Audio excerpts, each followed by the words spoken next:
Hello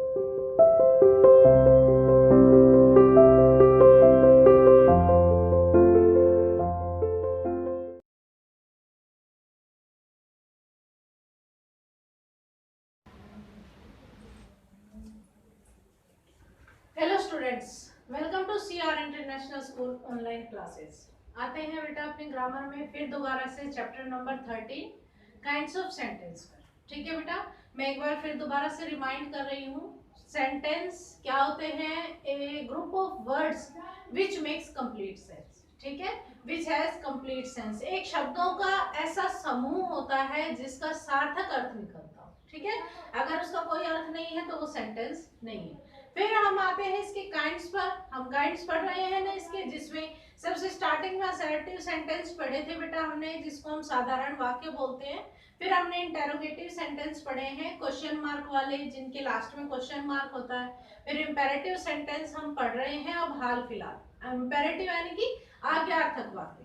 देखो बेटा, मैंने इसमें आपको बताया था कि इंपेरेटिव सेंटेंसेस में कमांड होता है, ठीक है, रिक्वेस्ट होती है और साथ में सजेशन होती है।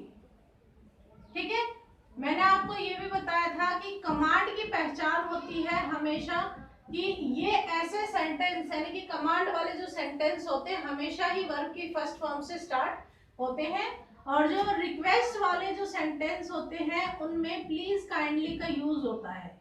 इनको हम यूं नहीं कह सकते कि प्लीज या काइंडली से स्टार्ट होते हैं, नहीं।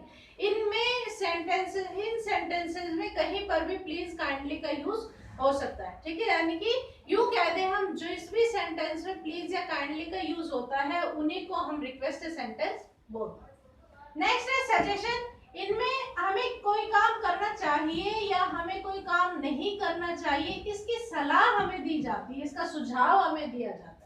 ठीक है, यानी कि शुड या फिर शुड नॉट। जैसे कि we should not run on the road, you should do this work, you should come proper in you should come proper to the school. इस तरीके से ये क्या होते हैं, हमें सुझाव देते हैं। सजेशन वाली, सजेशन का मतलब होता है सुझाव देना। ठीक है बेटा, फॉर एग्जाम्पल ये हो गया। मैं यहाँ पर एग्जाम्पल लिख देती हूँ, जैसे कि कम हेयर, फिर मैंने लिखा प्लीज कम हेयर, फिर मैंने लिखा यू शुड कम हेयर। ठीक है, देखो कितना डिफरेंस है। ये तो हो गया कमांड, क्योंकि इसमें स्टार्टिंग में बेटा वर्ब की फर्स्ट फॉर्म आ गई। फिर उसके बाद ये हो गया रिक्वेस्ट, क्योंकि यहाँ पर हम प्लीज का यूज कर रहे हैं। फिर उसके बाद ये हो गया सजेशन वाला, क्योंकि इसमें शुड या फिर शुड नॉट का यूज। ठीक है, शुड का यूज हो रहा है, you should not come here या फिर यू शुड कम हियर, कुछ भी हो सकता है। ठीक है, ये हो गया। अब देखो, मैंने सिर्फ एक सेंटेंस से इनमें चेंज कर दिया। आपकी एक्सरसाइज यही कहती है। आपकी एक्सरसाइज में क्या बोला जा रहा है? जो आपकी एक्सरसाइज है fifth, right request sentences for the given command sentence. यानी कि आपके पास कमांड सेंटेंस दिए गए हैं एक्सरसाइज में। कमांड यानी कि जो वर्ब की फर्स्ट फॉर्म से स्टार्ट हो रहे हैं। ठीक है, कमांड सेंटेंस दिए गए हैं, उनको आपको रिक्वेस्ट में बदलना है। रिक्वेस्ट यानी कि प्लीज काइंडली। ठीक है, आपको प्लीज या फिर काइंडली का यूज करना है। सिंपल सा है। यहाँ पर लिखा हुआ था कम हेयर, कमांड सेंटेंस था, उसको मैंने रिक्वेस्ट में बदला तो प्लीज कम हेयर, मैंने सिर्फ एक प्लीज का ऐड कर दिया उसमें, तो वो रिक्वेस्ट सेंटेंस बन गया। समझ में आया बेटा? इसी तरीके से करने हैं आपको। आपके पास ये जो एग्जांपल्स दिए हैं, जैसे कि कॉल हिम इमीडिएटली। ठीक है, तो इसमें काइंडली कॉल हिम इमीडिएटली। फिर सेकेंड, जैसे everyone come to the class, everyone come to the class please, ऐसे भी लिख सकते हैं। फिर please come to the class everyone, ये ऐसे भी हो सकता है। जैसे सेकेंड है don't get wet in the rain, please don't get wet in the rain, कृपया बारिश में ना भीगे। ठीक है, इस तरीके से आपको इनमें प्लीज या फिर काइंडली का यूज करके इनको फिर दोबारा से लिखना है। ओके बेटा, सेकेंड आते हैं right command sentence for the request sentence. अब जैसे मान लो ये वाले सेंटेंस दिए हैं आपको, यहां लिख देती हूं मैं फिर दोबारा से, प्लीज डू द वर्क। ये कौन सा सेंटेंस है? रिक्वेस्ट सेंटेंस है। इसको आपको कमांड में बदलना है। जाहिर सी बात है, अगर हम यहां से प्लीज हटा देंगे तो ये कमांड सेंटेंस बन जाएगा डू द वर्क। कैसे बना? क्योंकि जो कमांड सेंटेंस होते हैं वो हमेशा वर्ब से स्टार्ट होते हैं और डू क्या है? वर्ब है। डू द वर्क, ये हो गया आपका कमांड सेंटेंस। और समझ में आ गया होगा, बहुत ही ज्यादा इजी एक्सरसाइज है। अब जैसे फर्स्ट एग्जांपल दिया है, kindly close the Windows.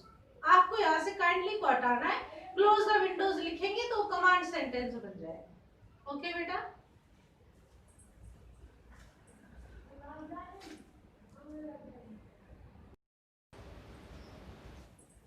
Yes, ये आपकी हो गई एक्सरसाइज। अब देखिए नेक्स्ट जो आपकी इंपेरेटिव सेंटेंस से रिलेटेड जो आपकी एक्सरसाइज है, उसमें क्या बोला है इसने? जैसे स्टार्टिंग में मैंने आपको बता दिया कि रिक्वेस्ट से कमांड में बदलना है, फिर उससे अगले में बता दिया कमांड से रिक्वेस्ट में बदलना है।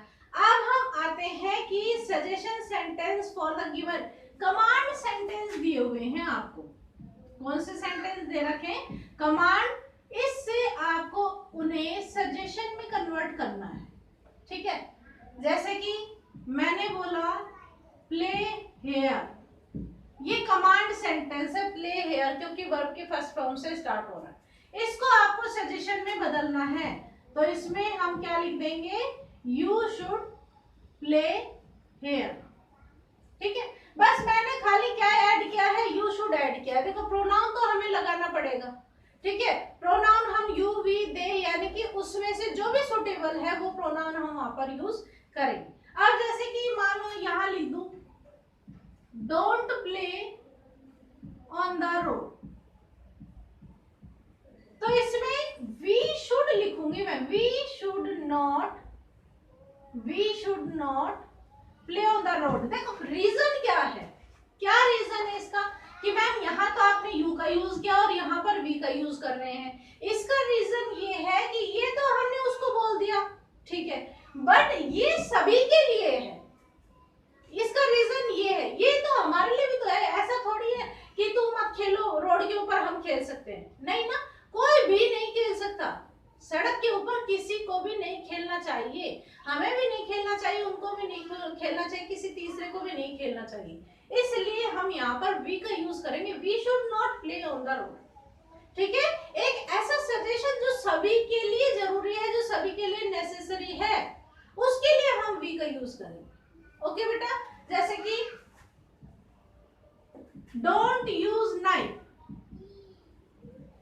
ठीक है, we should not use knife, हमें चाकू का इस्तेमाल नहीं करना चाहिए। या फिर हम या फिर यूं लिख दो don't play with knife, don't play with knife, चाकू से मत खेलो। हम खेल सकते हैं? नहीं ना, हमें नहीं खेल सकते। तो इसमें क्या आएगा? We should not play with knife, हमें चाकू से नहीं खेलना चाहिए। ठीक है, इस तरीके से। या आपकी एक्सरसाइज है जैसे कि फर्स्ट में दिया है, फर्स्ट एग्जांपल है आपका, everyone comes to the class in proper uniform, everyone